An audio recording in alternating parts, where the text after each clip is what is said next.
नमस्कार साथियों, देवी देवता कथा में आपका स्वागत है। क्या आप जानते हैं जब किसी की अचानक मृत्यु होती है तो उस पल वो क्या देखता है? अपने शरीर को ऊपर से लेटा हुआ देखना, अपने प्रियजनों को रोते हुए सुनना, लेकिन कुछ बोल नहीं पाना, उन्हें छू नहीं पाना। आज मैं आपको ऐसे रहस्य बताऊंगा जो शायद आपने कभी नहीं सुने होंगे।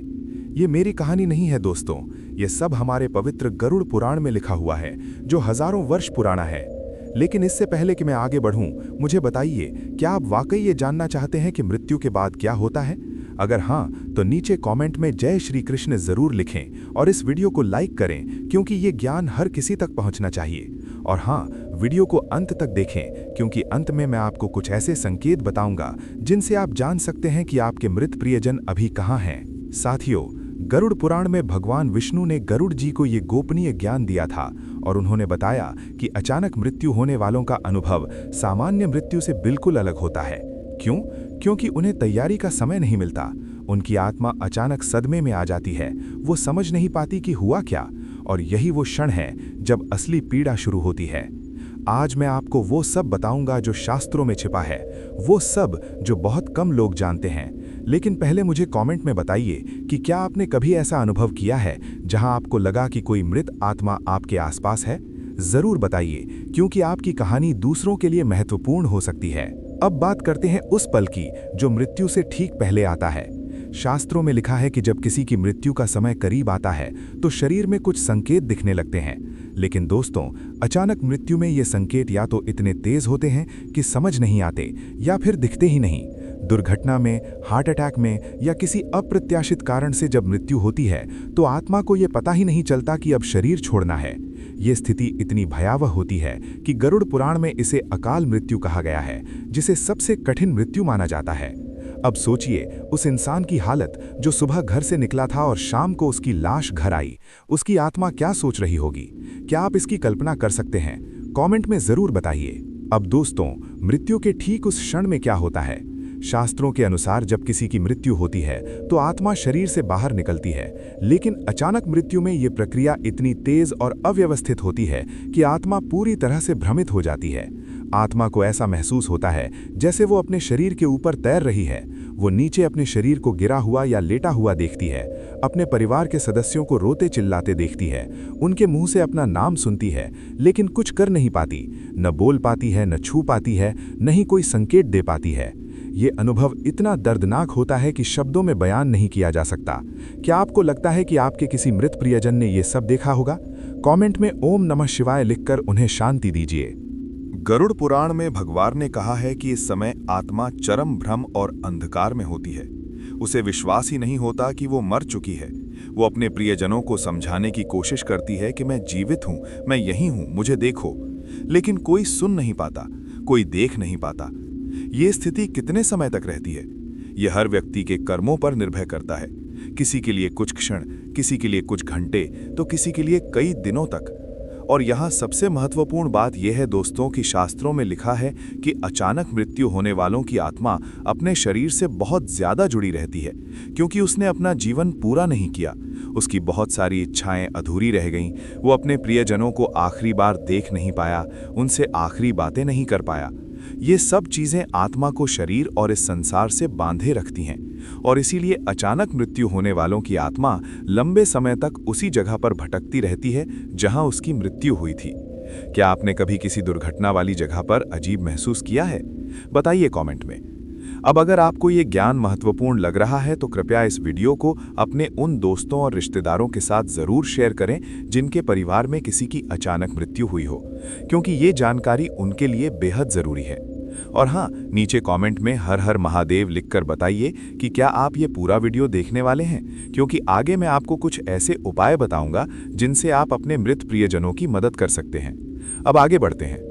गरुड़ पुराण में लिखा है कि मृत्यु के बाद यमदूत आते हैं आत्मा को ले जाने के लिए, लेकिन अचानक मृत्यु में जब आत्मा यमदूतों को देखती है तो वो बेहद डर जाती है, क्योंकि वो तैयार नहीं थी। सामान्य मृत्यु में व्यक्ति को कुछ समय मिलता है खुद को तैयार करने का। वो भगवान का नाम ले सकता है, अपने पापों का पश्चाताप कर सकता है, लेकिन अचानक मृत्यु में ये सब संभव नहीं होता और आत्मा भय और अंधकार में डूब जाती है। अब यमदूत कैसे दिखते हैं? शास्त्रों में वर्णन है कि वे भयानक रूप में आते हैं, काले रंग के, लाल आंखों वाले, हाथों में फंदा लिए हुए, और वे आत्मा को पकड़ कर ले जाते हैं। लेकिन साथियों, यहाँ एक बहुत महत्वपूर्ण बात है जो शायद बहुत कम लोग जानते हैं। शास्त्रों में ये भी लिखा है कि जिसने अपने जीवन में अच्छे कर्म किए हों, भगवान का नाम लिया हो, धर्म का पालन किया हो, उसके लिए यमदूत भयानक नहीं होते, बल्कि उसे शांति से ले जाया जाता है। क्या आप जानना चाहते हैं कि आपके साथ क्या होगा? तो कमेंट में जय श्री राधे कृष्णा लिखें और मुझे बताएं कि क्या आप अच्छे कर्म कर रहे हैं। अब दोस्तों, आत्मा मृत्यु के बाद क्या देखती है? गरुड़ पुराण में इसका विस्तार से वर्णन किया गया है। आत्मा अपने शरीर से निकलने के बाद एक लंबी यात्रा शुरू करती है जो 13 दिनों की होती है। हर दिन आत्मा अलग अलग लोकों से होकर गुजरती है, लेकिन अचानक मृत्यु में ये यात्रा और भी कठिन हो जाती है, क्योंकि आत्मा अभी भी अपने शरीर और संसार से जुड़ी होती है। पहले दिन आत्मा अपना घर नहीं छोड़ पाती। वो अपने प्रियजनों को देखती रहती है, उन्हें रोते हुए देखती है, अपने शरीर को अंतिम संस्कार के लिए तैयार होते देखती है। ये सब देखकर आत्मा को बहुत पीड़ा होती है। वो अपने परिवार को समझाना चाहती है कि रो मत, मैं यहीं हूं, लेकिन कोई सुन नहीं पाता। दूसरे दिन आत्मा अपने शरीर को जलते या दफनाए जाते देखती है। ये सबसे दर्दनाक क्षण होता है, जब आत्मा को एहसास होता है कि अब सच में सब खत्म हो गया। लेकिन अचानक मृत्यु में ये दर्द और भी ज्यादा होता है, क्योंकि वो तैयार नहीं थी। उसने सोचा था कि अभी बहुत समय है, अभी बहुत काम करने हैं, अभी बहुत कुछ कहना है, लेकिन एक पल में सब खत्म हो गया। तीसरे से 13वें दिन तक आत्मा विभिन्न लोकों से होकर गुजरती है, और शास्त्रों में कहा गया है कि इस यात्रा में आत्मा को बहुत कठिनाइयों का सामना करना पड़ता है। गर्म रास्ते, कांटे, नदियां, पहाड़ सब पार करने पड़ते हैं। लेकिन दोस्तों, यहाँ एक आशा की किरण भी है। जिसने अपने जीवन में अच्छे कर्म किए हों, दान दिया हो, भगवान का नाम लिया हो, उसकी ये यात्रा आसान हो जाती है, उसे मदद मिलती है, उसे डर नहीं लगता। अब सवाल ये है कि क्या आप तैयार हैं? क्या आपने ऐसे कर्म किए हैं जो आपकी मदद करेंगे? कमेंट में बताइए। अब हमने सुना है कि कुछ जगहों पर भूत प्रेत दिखाई देते हैं, मृत व्यक्ति की आत्मा घूमती रहती है। ये सब क्यों होता है? गरुड़ पुराण इसका जवाब देता है। अचानक मृत्यु होने वालों की आत्मा, खासकर जिन्होंने अपने जीवन में पाप किए हों, इस संसार में ही फंस जाती है। वो ना तो यमलोक जा पाती है, ना स्वर्ग। वो बीच में ही अटक जाती है, और इसे प्रेत योनि कहा जाता है, जो सबसे दर्दनाक स्थिति है। ऐसी आत्मा अपनी मृत्यु की जगह पर, अपने घर में या अपनी पसंदीदा जगहों पर घूमती रहती है। वो अपने प्रियजनों को सपने में दिखाई देती है, कभी कभी संकेत देने की कोशिश करती है, कुछ चाहिए ये बताने की कोशिश करती है, लेकिन ज्यादातर बार लोग इसे समझ नहीं पाते या डर जाते हैं। क्या आपको कभी ऐसा अनुभव हुआ है? कमेंट में राधे राधे लिखकर जरूर बताइए। यहाँ एक बहुत महत्वपूर्ण बात है साथियों, यदि आपके किसी प्रियजन की अचानक मृत्यु हुई हो तो क्या करना चाहिए? शास्त्रों में स्पष्ट रूप से कहा गया है कि आपको उनके लिए श्राद्ध करना चाहिए, दान देना चाहिए, मंदिर में पूजा करनी चाहिए, भगवान का नाम लेना चाहिए, गरीबों को खाना खिलाना चाहिए। इससे मृत आत्मा को शांति मिलती है और उसकी यात्रा आसान हो जाती है। गरुड़ पुराण में कहा गया है कि जब परिवार के सदस्य मृत आत्मा के लिए धार्मिक क्रियाएं करते हैं, दान देते हैं, मंत्र जपते हैं, तो उस आत्मा को सहायता पहुंचती है, वो आशीर्वाद पाती है, उसकी यमलोक की यात्रा आसान हो जाती है, उसे भोजन, पानी, कपड़े मिलते हैं। इसीलिए हमारी संस्कृति में 13वें दिन विशेष पूजा की जाती है। ये केवल परंपरा नहीं है दोस्तों, इसका गहरा अर्थ है। अगर आप अपने मृत प्रियजनों की मदद करना चाहते हैं तो कमेंट में ओम नमो नारायणाय जरूर लिखें। अब साथियों, क्या आप सोच रहे हैं कि क्या सभी अचानक मृत्यु होने वालों को ऐसी पीड़ा होती है? जवाब है नहीं।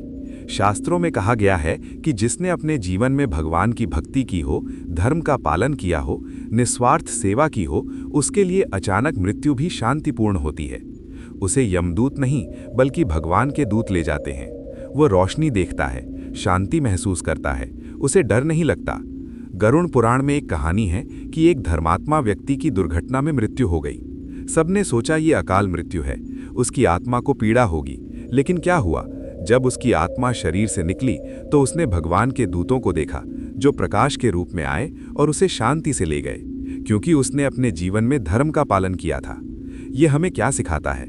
जीवन में अच्छे कर्म करना बेहद जरूरी है। क्या आप तैयार हैं? कमेंट में बताइए।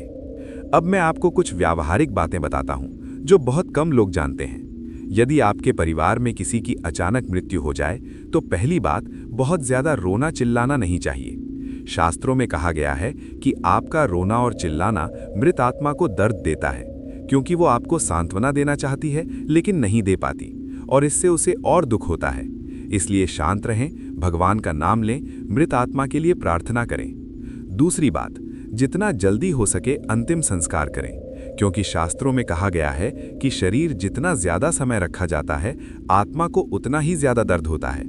हालांकि सभी परिवार के सदस्यों को आने का समय दें, लेकिन बेवजह देरी ना करें। तीसरी बात, 13 दिनों तक धार्मिक क्रियाएं करें। हर दिन भगवान की पूजा करें, मंत्र जपें, गीता पाठ करें, गरीबों को खाना खिलाएं, दान दें। ये सब मृत आत्मा को मदद पहुंचाता है और ये शास्त्रों में स्पष्ट रूप से कहा गया है।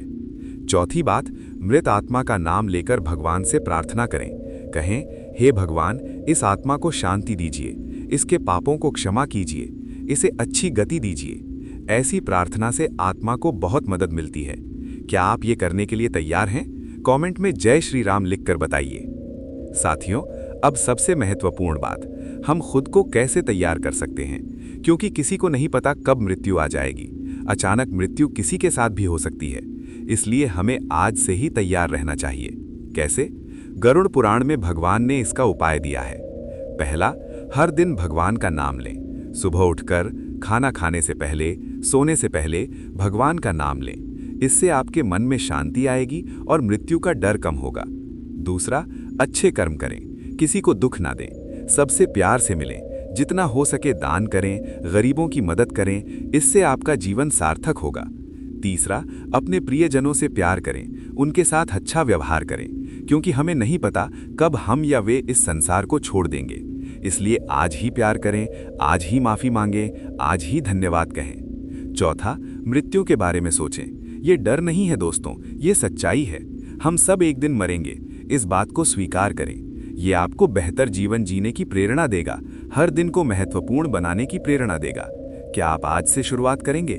कमेंट में हर हर महादेव लिखकर अपना संकल्प दिखाइए। गरुड़ पुराण में भगवान ने कहा है कि मृत्यु अंत नहीं है, ये एक नई शुरुआत है। आत्मा कभी नहीं मरती, ये केवल एक शरीर से दूसरे शरीर में जाती है, जैसे कपड़े बदलना। लेकिन ये यात्रा कैसी होगी, ये आपके कर्मों पर निर्भर करता है। साथियों, यदि आपने अच्छे कर्म किए तो मृत्यु से डरने की जरूरत नहीं। ये एक शांतिपूर्ण यात्रा होगी। आप प्रकाश की ओर जाएंगे, आपको भगवान के दर्शन होंगे। लेकिन यदि आपने पाप किए तो मृत्यु दर्दनाक होगी। इसलिए जीवन में अच्छे कर्म करें। अब दोस्तों, अंत में मैं आपसे कुछ कहना चाहता हूँ। ये ज्ञान केवल जानकारी के लिए नहीं है, ये आपका जीवन बदलने के लिए है। आज से ही अच्छा इंसान बनने की कोशिश करें, भगवान का नाम लें, अपने प्रियजनों से प्यार करें, अच्छे कर्म करें। ये आपके जीवन को सुंदर बनाएगा और मृत्यु को भी शांतिपूर्ण बनाएगा। यदि आपके किसी प्रियजन की अचानक मृत्यु हुई हो तो उनके लिए प्रार्थना करें, दान दें, श्राद्ध करें। इससे उनकी आत्मा को शांति मिलेगी और आप भी शांति महसूस करेंगे। साथियों, यदि आपको ये ज्ञान पसंद आया हो तो कृपया नीचे कमेंट में ओम नमः शिवाय जरूर लिखें और मुझे बताएं कि क्या आपने पूरा वीडियो देखा। इस ज्ञान को अपने दोस्तों और परिवार के साथ जरूर शेयर करें, क्योंकि ये सबके लिए महत्वपूर्ण है। और यदि आपने अभी तक चैनल को सब्सक्राइब नहीं किया है तो कृपया सब्सक्राइब करें और घंटी को दबाएं, ताकि हमारी नए ज्ञान से भरी कहानियां आप तक पहुंच सकें। अगले वीडियो में हम जानेंगे कि सपने में मृत व्यक्ति दिखना क्या संकेत देता है। क्या वे हमें कोई संदेश देने आते हैं? ये सब हम अगले वीडियो में जानेंगे। इसलिए चैनल को सब्सक्राइब करें और घंटी दबाएं। अंत में जय श्री कृष्ण, हर हर महादेव, राधे राधे। आप सभी का कल्याण हो, आप सभी सुखी रहें, आप सभी स्वस्थ रहें। नमस्कार।